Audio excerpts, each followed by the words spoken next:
السلام علیکم، let's talk with اقرا حارث میں آپ کو کہتے ہیں خوش آمدید. اور آج جو شخصیت ہمارے ساتھ موجود ہیں وہ حد عزیز اس لیے ہیں کہ عوام میں بڑی مقبول ہیں. وہ جس بھی وزارت کا وہ چارج سنبھالتے ہیں وہ وزارت ویسے ہی لائم لائٹ میں آ جاتی ہے، چاہے وہ اطلاعات کی ہو چاہے وہ سائنس اور ٹیکنالوجی کی ہو. میرے ساتھ موجود ہیں وفاقی وزیر سائنس اور ٹیکنالوجی فواد چودھری صاحب. بہت شکریہ سر پہلے تو آپ کے وقت کا. اطلاعات جیسی ڈائنامک وزارت چھوڑ کر میں نے یہ سنا تھا کہ آپ نے خود خان صاحب سے کہا تھا کہ آپ کو یہ وزارت دے دی جائے، کیوں؟ جی بالکل، اس وقت جو تھا میرے پاس آپشنز تھیں کہ کہاں پہ پوٹینشیل ہے کرنے کا. اطلاعات میں یہ ہے کہ آپ نے دوسروں کی کارکردگی کو پروجیکٹ کرنا ہے، تو آپ یہاں پہ جو سائنس اینڈ ٹیکنالوجی یا دوسری سے منسٹریز ہیں ان میں یہ ہے کہ آپ نے خود کچھ کر کے دکھانا ہے. سو میں نے یہ دیکھا کہ اگر ظاہر ہے کہ اگر کسی ملک نے آگے جانا ہے تو اس نے جب تک سائنس کو، ٹیکنالوجی کو، علم کو، منطق کو، دلیل کو اپنی بنیاد نہیں بنائے گا تو وہ آگے نہیں جا سکتا. تو اسی لیے میں نے یہ بہتر سمجھا کہ ایک ایسی منسٹری جو ہے اس کو کوشش کی جائے ٹرن اراؤنڈ کرنے کی، جو کہ اس وقت بڑے برے حالوں میں تھی جب کہ میں نے منسٹر بنا. یہ ایک ڈیڈ منسٹری بھی اس کو کہا جا سکتا تھا جب تک آپ نے اسے جوائن نہیں کیا، مطلب ہم نے کبھی لائم لائٹ میں نہیں کیا. اور آپ کی شخصیت کے حوالے سے اگر میں یہ کہوں کہ we have been work together also, اور جب آپ پروگرامس کرتے تھے تو تب بھی بڑے دبنگ انداز میں آپ بول جاتے تھے and you never care about the channel policy lines یا جو بھی مالکان کے پریشر ہوتے تھے. کیا یہی وجہ تھی کہ اطلاعات میں آپ پہ پریشر بہت تھا اور یہاں پہ آپ کو کھل کر کھیلنے کا موقع مل رہا تھا اور آپ وہ کرنا چاہ رہے تھے جو آپ کرنا چاہتے ہیں؟ دیکھیں انفارمیشن میں بھی اگر آپ دیکھیں گی تو جو سب سے بڑے ریفارمز ہیں 70 ایئرس کے وہ بھی میں نے وہاں پر پلان کیے تھے. ایگزیکیوشن کے سے پہلے میں وہاں سے چلا گیا، چینج ہو گیا. ادروائز تو آپ دیکھیں وہاں پر میں نے جو پورا ہم نے انفارمیشن کمیشن وہاں پہ کریٹ کیا. اس کے بعد ہم نے جو سارا پی ٹی وی کو چینج کرنے کا کیا تھا. اس کے بعد ہم نے اس کو جو اے پی ہے ہماری، اس کو ہم نے کہا ڈیجیٹل نیوز ایجنسی جو ہے وہ بنائیں گے. پھر ایکسٹرنل پبلسٹی ونگ کو، پھر اس کے بعد پلوامہ کے بعد جو صورتحال پیدا ہوئی ہم نے اس کو جس طرح سے مینیج کیا، اور اس سے پہلے کرتارپور کو جو ہم نے مینیج کیا. تو آئی تھنک وہاں پر بھی ہم نے بڑی کوشش کی اور بہت بڑے ایونٹس کو ہم نے جو ہے بڑے زبردست طریقے سے مینیج کیا. سر ایسا ہو نہیں سکتا کہ جس وزارت میں آپ ہاتھ ڈالیں وہاں ایشوز نہ ہو. جب اطلاعات کے تھے تو آپ پر الزام یہ رہا کہ آپ نے میڈیا مالکان کی گردنیں دبوچی، میڈیا ورکرز آپ کی وجہ سے باہر نکلے. وہ آپ کو لگتا ہے کہ واقعی وہ آپ کا ہارڈ اسٹیپ تھا یا وہ بالکل ٹھیک تھا جو آپ نے؟ نہیں، بالکل بھی نہیں. دیکھیں جو میں نے اس وقت بھی کہا تھا آپ اپنے بزنس ماڈل چینج کریں، اور آپ نے دیکھا میرا پریڈکشن تھی کہ 5 سال میں یہ جو ڈیجیٹل میڈیا ہے یہ اتنا بڑا ہو جائے گا کہ یہ فارمل میڈیا کو بالکل جو ہے وہ ہم جو کہتے ہیں نا وقت پڑ جائے گا. تو وہ 5 سال بھی نہیں لگے، وہ 2.5-3 سال میں آپ دیکھیں کہ کتنا بڑا ڈیجیٹل میڈیا آپ کا آ گیا. یہ 3 سال پہلے تو نہیں تھا. پہلی بار میں نے پالیسی بنائی تھی ڈیجیٹل ایڈورٹائزنگ کی، اور اب وہ کابینہ میں آ رہی ہے جس میں آپ جو گورنمنٹ ہے وہ اپنی ایڈورٹائزنگ جو ہے وہ ڈیجیٹل پہ لے کے جا رہی ہے. تو آپ مجھے بتائیے کہ یہ جو ماڈل ہے اس وقت یہ تو سسٹینیبل نہیں رہے گا. ڈیجیٹل تو سرپلس کر دے گا. سر آپ کی کریڈٹ پہ ایک چیز جاتی ہے کہ کووڈ ڈیز کے اندر جب ماسک نہیں تھے، سینیٹائزرز تھی، چور بازاری عام تھی، ملتے نہیں تھے، اس ٹائم آپ نے اسے اتنا عام کر دیا کہ غریب آدمی بھی اسے افورڈ کرنے لگ گیا.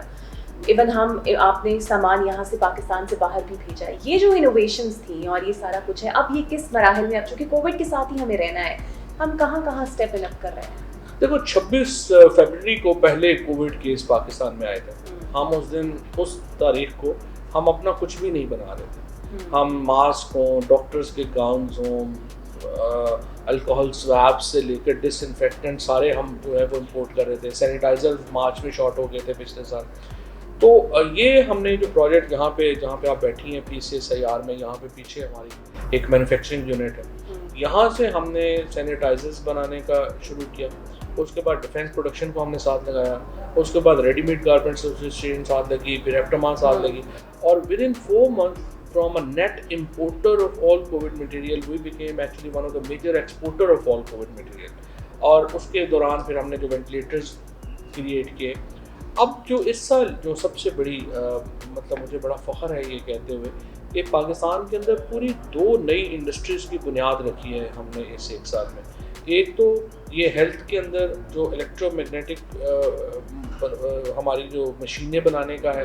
جیسے آپ ہاسپٹل جائیں تو آپ MRI دیکھتی ہیں، بلڈ پریشر مشینیں ہیں یا پھر آپ کا باقی جو ساری مشینیں، یہ ساری مشینیں ہم نیٹ امپورٹر، لیکن ہم نے آ کر کے یہاں پہ اب وینٹیلیٹر بنائے، اس کے بعد ہم نے نسٹ کے اندر جو ہے وہ ہارٹ اسٹنٹس ہم نے بنائے. اس سال ہم انشاءاللہ اپنی ڈائلسس مشین اور پیس میکرز بھی ہم اپنے بنانے شروع کر دیں گے. So it's a huge revolution in Pakistan as far as health sector is concern. اور اس کے بعد انشاءاللہ جو الیکٹرک وہیکل ہے وہ بھی ہماری ایک پوری نئی انڈسٹری ہے جس کی ہم نے بنیاد رکھی. اچھا بات صاحب، اگر سیاست کی بات کریں تو آپ کا ایک جتنا میں نے آبزرو کیا ہے تھوڑا سا، جب آپ حکومت میں آئے تھوڑا سا ہارش رویہ ہوتا تھا، پھر اس کے بعد آپ نے بھی مفاہمت کی، جمہوریت کی بڑی بات کی، اور اب بھی آپ اکثر پارلیمنٹ میں کھڑے ہو کر کرتے ہیں. اب جو حالات جا رہے ہیں، ابھی بھی آپ نے پریس کانفرنس کی، آپ سمجھتے ہیں جو پی ڈی ایم کا اتنا بڑا غبارہ تھا یہ بلاسٹ ہو گیا، اب حکومت کے لیے اس سے کوئی مزید خطرہ نہیں ہے؟ دیکھیے پاکستان میں نا ایک تو جو اپوزیشن پارٹیز ہیں اس وقت ایک ان کا اپنا کرائسس چل رہا ہے. انفارچونیٹلی ٹی وی کے اوپر بھی ہم کوئی بہت سیریس انالیسس تو ہوتے نہیں ہیں، ہم تو بس روز کی باتیں دیکھتے ہیں اور اس کو کرتے ہیں. دیکھا جائے تو پاکستان کی پالیٹکس میں، اپوزیشن پالیٹکس میں ایک بہت بڑا لیڈرشپ ویکیوم ہے. اب زرداری صاحب اور نواز شریف اپنی اننگز پوری کر چکے ہیں، لیکن پرابلم کیا ہے؟ پرابلم یہ ہے کہ ہماری جو سیاسی جماعتیں ہیں وہ ایز این انسٹیٹیوشن ڈیولپ ہی نہیں ہوئی، لہٰذا وہ ہیریڈیٹری بیس کے اوپر جانا چاہتے ہیں. اب مریم نواز اور بلاول جو ہیں وہ تو نابالغ بچے ہیں as far as politics is concern. ابھی بلاول صاحب جو ہیں انہوں نے الیکشن، وہ ایم این اے ہیں، لیکن مریم جو ہیں انہوں نے تو کبھی کونسلر کا الیکشن بھی نہیں لڑا ہوا، اور گراس روٹ سے وہ کبھی ان ٹچ رہی نہیں ہے. وہ دونوں آ کے پارٹی کے لیڈر بن گئے. ملک تو ایسے نہیں چل سکتے، پولیٹیکل پارٹیز ایسے تو نہیں چل سکتی. لہٰذا ایک جو اپوزیشن کا کرائسس ہے لیڈرشپ کا، اس کے اوپر نہ تو کوئی سیریس تجزیہ ہوا، نہ ہی ان پارٹیز کے اندر یہ کوئی ریئلائزیشن ہے کہ ہم نے اپنی پارٹی کو بچانا ہے یا دو چار لوگوں کے کیسز کو بچانا ہے. تو یہ ہمارا ایک پولیٹیکل کرائسس ہے پاکستان کے اندر. ہمارے ہاں پولیٹیکل پارٹیز ایگزسٹ نہیں کرتی ہیں، شخصیات جو ہیں وہ کنٹرول کرتے ہیں. آپ ان ویژنری لوگوں میں سے ہیں جو خان صاحب کے ویژن کے ساتھ چلے. ان کا ویژن تھا نیا پاکستان، نوکریاں، اس پہ آپ کے سارے بیانات سب کے سامنے ہیں. آپ سمجھتے ہیں جتنا بھی ٹینیور آپ کی گورنمنٹ نے دیا ہے، آپ ذاتی طور پہ مطمئن ہیں کہ واقعی وہ ڈیلیور کر سکے ہیں، یا واقعی کہیں نہ کہیں کوتاہیاں ہوئی ہیں پی ٹی آئی سے بھی؟ نہیں، کوتاہیاں تو ہوئی ہیں. یہ کہا جائے کہ کوتاہیاں نہیں ہوئیں تو یہ تو میرا خیال ہے غلط اسٹیٹمنٹ ہوگی. لیکن پرابلمز بھی بہت بڑے انہیریٹ کیے ہیں عمران خان گورنمنٹ نے. مثلاً آپ دیکھیے کہ جب ہم نے اقتدار سنبھالا تو we were at the verge of bankruptcy, اور اگر ہم پہلے سال اگر ہمارے دوست ممالک ہمیں بیل آؤٹ نہ کرتے تو ہم تو بالکل بینکرپٹ ہو گئے تھے. اس کے بعد جو گورننس ریفارمز ہیں وہ اتنی تیزی سے نہیں ہوئی. میرا یہ خیال ہے، اگر آپ مجھ سے پوچھیں کہ پولیٹیکل سائڈ کے اوپر سب سے بڑی غلطی ہم نے کیا کی، تو وہ ہم نے کی جب ہم نے پہلے سال لوکل گورنمنٹ الیکشن نہیں کرائے. اگر ہم نے پہلے سال لوکل گورنمنٹ الیکشن کروا دیے ہوتے، پروونشل فائنانس کمیشن ایوارڈ کر دیا ہوتا، تو اس سے جو صوبائی گورننس ہے نا وہ ہماری بڑی ڈفرینٹ ہوتی. اور سارا جو کرائسس ہے وہ صوبائی گورننس کا ہوتا ہے. آپ نے صبح بچوں کو اسکول چھوڑنا ہے، ٹیچر نہیں ہے، پروونشل پرابلم ہے. جس سڑک پہ چل کے جا رہے ہیں ٹوٹی ہوئی ہے، پروونشل پرابلم ہے. پانی نہیں آ رہا، پروونشل پرابلم ہے. پولیس تعاون نہیں کر رہی، پروونشل پرابلم ہے. ڈاکٹر نہیں ہے، پروونشل پرابلم ہے. سو جب یہ سروسز ساری جو ہیں ان کو آپ تب امپروو کر سکتے ہیں جب آپ کی جو گورنمنٹ ہے وہ لوکل سطح کے اوپر، اور وہ لوکل گورنمنٹ نہ کرا کے ہم نے بہت اپنا نقصان. اکاؤنٹیبلٹی خان صاحب کا سب سے بڑا موٹو رہا ہے اور آپ اس کے سپورٹر بھی رہے ہیں. پیٹرولیم کی رپورٹ ندیم بابر فارغ ہو گئے. اب یہ شوگر مافیا کے خلاف ایف آئی متحرک ہو گئی ہے اور 10 ایف آئی آر درج ہو رہی ہے، جس میں جہانگیر ترین اور ایک ٹی وی چینل مال کا بھی نام ہے بہت زیادہ، اور یہ خان صاحب کے بھی بڑے کلوز سمجھے جاتے ہیں. کہ واقعی خان صاحب کے حکم پر انہوں نے یہ فیصلہ کیا کہ واقعی اب ٹھوس کارروائی ہونی چاہیے؟ نہیں، یہ جو چینی کی ہے یا جو پیٹرولیم کا ہے یہ ایک پروسیس ہے. ہمیشہ پی ایم صاحب نے اس چیز کو فالو کیا ہے. جب بھی کسی کے اوپر الزام لگا ہے اسے اپنی صفائی دینی پڑی ہے. ڈاکٹر بابر اعوان صاحب کے اوپر کیس ہوا، انہوں نے استعفیٰ دیا، پہلے وہ کورٹ میں گئے، بری ہوئے، پھر انہوں نے واپس جو ہے وہ آئے. Same is the case with Aleem Khan. وہاں پہ بھی انہوں نے پہلے کورٹ میں اپنی بے گناہی ثابت کی، پھر واپس آئے. Same is a case with Sibtain صاحب، ان کو بھی یہی ہوا. سو وہ جہاں جہاں پہ الزام لگے ہیں انہوں نے ان کو ہٹایا ہے، ان سے جواب لیا ہے اور پھر وہ آگے. فارن فنڈنگ کیس میں جب آپ کی جماعت کھل کر الیکشن کمشنر صاحب پر جو ہے وہ کہتی ہے کہ تنقید کا نشانہ بناتی ہے اور اب پی ٹی آئی کو ٹف ٹائم آپ کو لگتا ہے ملے گا فارن فنڈنگ کیس میں جب آپ نے چیف الیکشن کمشنر پر اتنی توپیں کھول دی ہیں؟ لیکن یہ اصل میں جو توپیں کھولنے کا نہیں ہے، میں تو سمجھتا ہوں چیف الیکشن کمیشن جو ہے اس کو مضبوط ہونا چاہیے. اور چیف الیکشن کمشنر بڑے زبردست جو ہیں انہوں نے یہ شروع میں کام بھی کیا. جو مایوسی ہوئی ہمیں وہ یہ ہوئی کہ سینٹ کے الیکشن دیکھیں آپ کے میرے سامنے جس طریقے سے سینٹ کے الیکشن جو ہیں ویڈیوز آ رہی ہیں، لوگوں کو پیسے دیے جا رہے ہیں، لوگ جو ہیں وہ سامنے بک رہے ہیں. عمران خان ایک پولیٹیکل لیڈر ہیں، ان کا یہ کام ہے لوگوں کا سینٹیمنٹ لوگ پہنچائیں الیکشن کمیشن تک. تو ان کی اس لیے وہ ضروری تھا کہ اگر الیکشن کمیشن کو یہ فرض تھا اس کا کہ وہ اقدامات لیتا، جو انہوں نے اقدامات نہیں لیے اس سے یقیناً الیکشن کمیشن کمزور ہوا، اس کا الیکشن کمیشن کو سب سے زیادہ نقصان ہوا. اور اب بھی میں سمجھتا ہوں انہیں اپنے جو آئی وڈ سے کہ انہیں چاہیے کہ ایک کمپریہنسو اس کے اوپر اپنی ایک رپورٹ دیں اور ان لوپ ہولز کو آئیڈینٹیفائی کریں جس کی وجہ سے سینٹ کے الیکشن جو ہیں ان کے اوپر اعتبار نہیں رہا. فواد صاحب، آپ فائدہ اٹھاتے ہیں کہ آپ قانون دان بھی ہیں اور جب بھی کوئی ایسے جوڈیشل فیصلے آتے ہیں تو آپ کھل کر اس پہ کامنٹ کرتے ہیں، ججز پہ بھی کر دیتے ہیں اور پھر آپ کے لیے وہ ٹویٹر پہ ٹاپ ٹرینڈز بھی بنتے ہیں آئس ٹائم میں فواد چودھری. کیا سوچ کے آپ کرتے ہیں کہ آپ کو ڈر نہیں لگتا کہ شاید آپ پہ بھی کوئی کیس توہین عدالت کا جس طرح آپ ہو بھی گیا ہے تو ججز بلا لیں گے، پوچھ لیں گے، کیوں کرتے ہیں آپ ایسے؟ لیکن یہ بات یہ ہوتی ہے کہ one should stand up for the things he thinks are right. So ایک روایتی پالیٹکس تو میں کرتا نہیں، نہ ہی میں کو فرینکلی یہ ہوتا ہے کہ میں نے ہر دفعہ لازماً اسمبلی میں ہونا ہی ہونا ہے تو میرا کوئی اس کی وجہ سے کوئی قد بنے گا. آپ نے جو مجھے لگتا ہے کہ پالیٹکس میں ایک مقصد، بس امپورٹنٹ مقصد یہ ہے کہ ملک کو آپ نے لیڈ کر رہے ہیں. تو ملک کو لیڈ کرنے کے لیے ہر وقت آپ اپیزمنٹ کی پالیسی نہیں لے سکتے سب کے ساتھ. تو جو آپ کو صحیح لگتا ہے اس کے اوپر کوشش ہوتی ہے کہ کہیں صحیح کر لگتا ہے، جو غلط لگتا ہے، اور ضروری نہیں کہ ہر دفعہ میں صحیح بھی ہوں، لیکن یہ ہے کہ مجھے جو لگتا ہے کہ اگر میں صحیح ہوں اور نہیں بولوں گا تو I try to take this to say things which maybe لگتی ہوں کہ بڑی unpopular ہے. مثلاً طالبان کا جو بہت تھا ایک زور تھا تو اس وقت بھی صرف چند لوگوں میں ہی تھا جو کہ یہ ایکسٹریمزم کے خلاف بات کرتے تھے اور بڑی ہمیں دھمکیاں. پھر الطاف حسین کا جب عروج تھا اس وقت بھی ہم نے جو اس وقت ایم کے ایم کے اوپر جو سٹانس لیا بڑا مشکل تھا اس وقت یہ لینا. ایکسٹریمزم کے خلاف یہ جو بڑے مافیاز ہیں ان کے خلاف سٹینڈ لینا مشکل ہو جاتا ہے کئی دفعہ، لیکن you do what you think is the right. آپ سمجھتے ہیں کہ ایسی بہت سی وزارتیں جس میں آپ بہتر کام کر سکتے ہیں آپ کی پرفارمنس کو دیکھتے ہوئے، جس میں واقعی ڈائریکٹلی عوام پہ انفلوئنس ہو سکے، جس طرح مہنگائی ہے یا کوئی اور ہے، آپ کا دل چاہتا ہے کوئی اور وزارت ہو جس سے ڈائریکٹلی عوام کو فائدہ ہو؟ ویسے تو اس سے بھی عوام کو ہی فائدہ ہوتا ہے لیکن پھر بھی جس سے بالکل ڈائریکٹ امپیکٹ عوام پہ آتا ہو.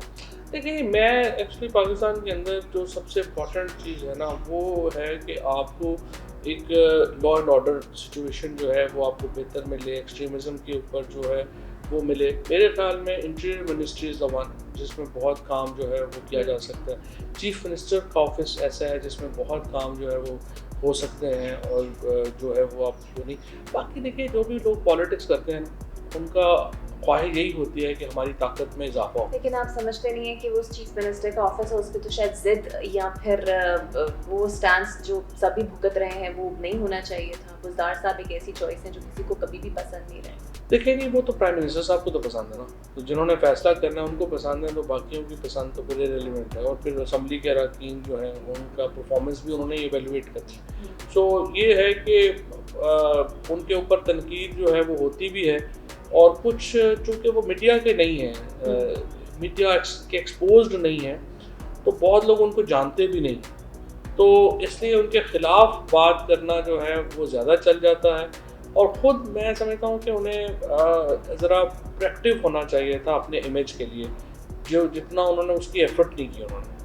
اچھا یہ بتائیے گا خان صاحب بتاتے ہیں کہ بڑے وزراء کی کلاس بھی لیتے ہیں, پھر نمبرز بھی ملتے ہیں, آپ کی کبھی کلاس ہوئی یا کتنے نمبرز آپ کو ملے ہمیشہ پرفارمنس؟ نہیں مجھے تو ایک تو وہ ہی is very frankly kind to می.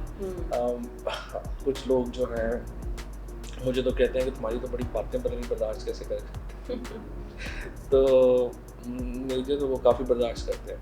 اور پھر دوسرا خیر منسٹریل پرفارمنس میں تو انہوں نے بہت ہمیشہ تعریف کی ہے. ٹھیک ہے, ابھی یہ امریکی صدر نے 22 اپریل کو ایک موسمیاتی کانفرنس بلائی, اس میں خان صاحب کو انہوں نے نہیں بلایا. کافی مجھے حیرت ہوئی ہے کیونکہ اگر اس خطے میں اگر کسی آدمی نے انوائرمنٹ کے اوپر کوئی امپیکٹ ڈالا ہے یا کام کیا ہے تو وہ تو عمران خان ہے. I am actually I don't know کیا کوئی پولیٹیکل ریزنز ہوں گے, بٹ آئی مسٹ سے کہ to be honest Imran Khan ایک بڑے ٹرو انوائرمنٹلسٹ ہیں, اور جتنا کام انہوں نے کیا ہے اس خطے میں اور کسی لیڈر تو کوئی ان کے قریب بھی نہیں. آپ کی پہلی پریفرنس کیا ہے, وکالت یا پھر سیاست؟ اب تو سیاست ہی ہے. وکالت کی جانب دل نہیں کرتا دوبارہ جانے کا؟ نہیں, اگر ابھی فارغ ہو جائیں گے تو وکالت ہی کریں گے, کیا کریں گے. اور دوبارہ آپ کو لگتا ہے ٹکٹ پی ٹی آئی سے ہی آپ دوبارہ الیکشن لڑیں گے؟ ہاں کیوں نہیں, انشاءاللہ. عمران خان کے علاوہ کون سا سیاستدان آپ کو پسند ہے جس نے واقعی آپ کو لگتا ہے ملک کے لیے کچھ کیا؟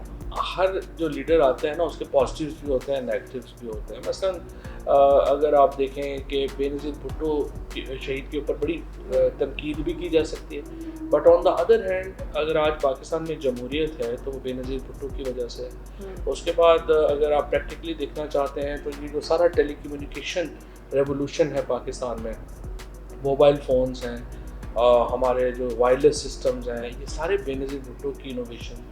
سو اس لیے آپ ان کو آپ پازیٹیو بھی دیکھیں گے, نیگیٹیو بھی دیکھیں گے. پھر اسی طرح سے آپ ذوالفقار علی بھٹو کے اوپر بڑی ان کے ڈکٹیٹوریل سائڈ کے اوپر بڑی آپ تنقید بھی کر سکتے ہیں, but on the other hand اگر آج عوام کو کوئی ووٹ کا شعور ہے تو وہ ذوالفقار علی بھٹو کی وجہ سے. اسی طرح سے آپ پیچھے چلے جائیں تو ایوب خان جو تھے انہوں نے پاکستان میں جو ماشاء اللہ لگا کر کے ہمارا سارا وہ ایک فریم ورک تبدیل کر دیا. But on the other hand Ayub Khan نے پاکستان کو جو ماڈرن مسلم اسٹیٹ کی اگر بنیاد رکھی کسی نے تو وہ ایوب خان نے. اس دور میں جب آپ بزی بھی بہت ہیں اور وفاقی وزیر بھی ہیں, پارٹی کی بہت اہم رکن بھی ہیں, اپنے حلقے کے عوام کے ساتھ کس طرح انٹیکٹ رہتے ہیں؟ حلقے کے ساتھ بہت قریبی ہے. میرے حلقے میں 2 جو ہیں وہ پروونشل سیٹیں ہیں. ایک پروونشل سیٹ کے اوپر ایک میرا بھائی جو ہے وہ کانسٹنٹلی اس کو دیکھ رہا ہوتا ہے, دوسرے کو دوسرا بھائی دیکھ رہا ہوتا ہے, اور اس میں اس کے بعد ہمارے آفس کے اندر ایک پورا سیٹ اپ ہے جو کہ میرے حلقے کے لوگوں کو جو ہے وہ دیکھتا ہے. اور جو میں نے آ کے آپ اندازہ لگا لینا, دیکھیں وہ تو میرے مخالف کہیں گے کچھ نہیں ہوا, میں کہوں گا بہت کچھ ہوا ہے, بٹ ٹیسٹ تو یہ ہوگا کہ آپ دیکھیے کہ وہاں پہ پراپرٹیز پرائسز کس طرح ہیں. So in 2.5 years I am very proud to say کہ میرے حلقے کے اندر جو پراپرٹی پرائسز ہیں وہ about 10 سے 15 گنا بڑھ گئی ہیں. تو this shows the kind of آپ سمجھیے کہ ڈیولپمنٹ کام جو میں وہاں لے کے آیا ہوں. اور انشاءاللہ یہ ہمارا ایک 2 سڑکوں کا ایک ہے پروجیکٹ, اس کے بعد یہ ہمارا جو کانسٹیٹوئنسی ہے this will become new hub of economic activity in this. Science اور ٹیکنالوجی کے حوالے سے ایک ایسا موٹو اور گول جو آپ سمجھتے ہیں کہ ٹینیور پورا ہونے سے پہلے ہی آپ کی اچیومنٹ ہے اور وہ لازمی کر کے جانا ہے؟ 2 تو کام ہم نے کر دیے ہیں آلریڈی. جو ہیلتھ سیکٹر ہم نے ایک انڈسٹری شروع کی وہ کر دی, ای وی ہم نے جو ہے وہ شروع کیا, اس کو مکمل کرنا ہے. ایک تو ہمارا جو الیکٹرک وہیکلس کا جو میرا پلان ہے. تیسرا دیکھیے جو ہم نے 3 جو میں نے میپنگ کی ہے اس کے بعد ہم نے اپنی پرائیورٹی سیٹ کی, اس میں نمبر 1 پہ ہمارا آتا ہے الیکٹرانکس, نمبر 2 پہ کیمیکلس, اور نمبر 3 کے اوپر یہ پریسیژن ایگریکلچر. پریسیژن ایگریکلچر میں ہم جو ایگریکلچر ڈرونز ہیں اس کی ہم نے ابھی اپنی مینوفیکچرنگ شروع کی ہے. سو میرا جو گول ہے وہ انشاءاللہ یہی ہے کہ ہم جو ہمارے ڈسرپٹیو ٹیکنالوجیز کی کمپنی بنانا اور پریسیژن ایگریکلچر کو جو ہے وہ اس کو ہم نے لے کے آنا ہے. دوسرا الیکٹرک وہیکل جو ہے اس کی ریپلیسمنٹ کو ہم نے تیز کرا. ابھی میری منسٹر انڈسٹریز سے بھی بات ہوئی ہے اور فائنانس منسٹر سے بھی بات ہوئی ہے. We are bringing new incentives for electric vehicles. اور دوسرا کہ ہم اپنا یہ جو ہے اسٹوڈنٹس کو ہم کیسے امپاور کریں, جو اسپیشلی ہمارے پرائمری اور ہائر سیکنڈری اسکول کے اسٹوڈنٹس ہیں, اور لڑکیوں کو سائنس کی طرف کیسے لے کے آئیں. سو آئی آلویز انکریج گرلس کہ وہ سائنس کی طرف آئیں. اچھا اسٹوڈنٹس آپ کے ساتھ بھی بڑے کنیکٹ رہے ہیں اور آپ نے انہیں بڑا کھلا ایک پلیٹ فارم دیا ہے کہ if you have any innovation just come up to you. آپ کو لگتا تھا کہ ان کے پاس شاید کوئی ایسی چیز نہیں ہے پچھلے سالوں میں نہیں گزری اور اب کتنے اسٹوڈنٹس آپ کے ساتھ ڈائریکٹلی انٹیکٹ ہیں؟ دیکھیں سب سے جو بڑا ہمارا میجر ڈائلیما ہوا نا وہ یہ ہے کہ ہماری جو یونیورسٹی ہے وہ انڈسٹری کے ساتھ نہیں جڑی. اب ہم نے یہ ایک نسٹ کے اندر یہ کریٹ کیا ہے ایک 50 ایکڑ کا انڈسٹریل زون. اب ہم کامسیٹس کے اندر یہ انڈسٹریل زون کریٹ کرنا چاہتے ہیں جس میں جو اسٹوڈنٹس ہیں وہ وہیں پہ اپنا کام کریں اور وہیں کے اوپر اپنی جو مارکیٹ ہے وہیں پہ اس کو جو ہے وہ یوز کریں. سو اس وقت جو میں سمجھتا ہوں کہ جو نئے اسٹارٹ اپس ہیں آپ دیکھیے گا کہ یہ اگلے 3 سے 5 سالوں میں یہ تو بدل دیں گے پاکستان. جس قسم کے لڑکے لڑکیاں کام کر رہے ہیں میں تو پی ایم صاحب کو چیف صاحب کو کہتا ہوں کہ آپ روزانہ پرانے سیٹ بلا لیتے ہیں اور ان سے ہم پوچھتے رہتے ہیں کہ آپ بتائیں فلانی سبسڈی دے دیں فلانی دے دیں. تو اس کے بجائے ہم یہ جو کالج اسکول میں لڑکے لڑکیاں ہیں ان سے ملیں یہ آپ کو زیادہ اچھے آئیڈیاز دے رہے ہیں اور بہت زبردست آئیڈیاز ان کے ہوتے ہیں. اب تو ہم نے اپنی منسٹر سائنس اینڈ ٹیکنالوجی کے نیچے ایک پورا میں نے سیٹ اپ کریٹ کیا آئیڈیاز کے نام سے. اچھا. اور اس میں جو بھی بچے آتے ہیں کہ آپ اپنے آئیڈیاز ڈسپلے کر سکیں وہاں پہ. وہاں یوٹیوب چینل بھی ہم نے بنا دیا ہے وہاں پہ باقی جو ہے ان کو لنک بھی کر دیا ہے کہ جس کا بھی جو آئیڈیا ہے وہ آئے وہاں پہ اپنا ڈسپلے کرے. یہ تو اچھی ہے کہ نوجوان نسل جو ہے وہ ڈائریکٹ آپ کے ساتھ کنیکٹڈ بھی رہے. سب سے امپورٹنٹ سوال رمضان آنے والا ہے کب چاند نظر آئے گا عید کا چاند کب نظر آئے گا؟ وہ آپ اب جائیے نا ہماری moonsite.com کے اوپر اور دیکھیے. فواد صاحب شادیوں کی شرکت میں آپ بڑے مشہور سمجھے جاتے ہیں. اب آپ کا نیا شکار کوئی ہے نئی شادی کوئی ہے؟ نہیں وہ کہاں وہ تو ایسے ہی ہو گیا. اچھا آپ جذباتی ہیں تھوڑے غصے کے تیز ہیں؟ عام طور پہ تو نہیں ہوں لیکن جب آ جائے تو پھر آ جائے. اچھا اور سائنس اور ٹیکنالوجی کے علاوہ اب آپ برائڈل فیشن ویک پہ بھی نظر آئے. آپ کو شوق ہے یا پھر it's just women empowerment support جو آپ نے؟ نہیں وہ تو ایسے ہی جو ہے وہ میری بیوی کا ایک تھا وہاں پہ تو وہ پیچھے ہی پڑ گئی تھی جانا ہی جانا. آپ کو ڈر نہیں لگا کہ اپوزیشن سوال اٹھائے گی کہ شاید آپ نے بھی کہیں بیک ڈور انویسٹمنٹ شروع کر دی ہے؟ نہیں یہ تو بیک ڈور نہیں یہ تو فرنٹ ڈور جو ہے سب کے سامنے ہی. ایک آخری سوال یور فیوریٹ میم جو آپ پہ بناؤ؟ نیوٹن والی بہت اچھی. چلے وہ آپ کی وزارت کے ساتھ لنک بھی ہے. بہت شکریہ فواد چودھری صاحب. بہت سے ایسے کام ہیں جو یہ وزارت کر رہی ہے لیکن ہماری سیاسی گفتگو کی نظر ہو جاتے ہیں لیکن ہم نے کوشش کی کہ اس کا اوور ویو آپ کے سامنے رکھ سکیں. تو آج کے اس ایپیسوڈ سے اتنا ہی. اللہ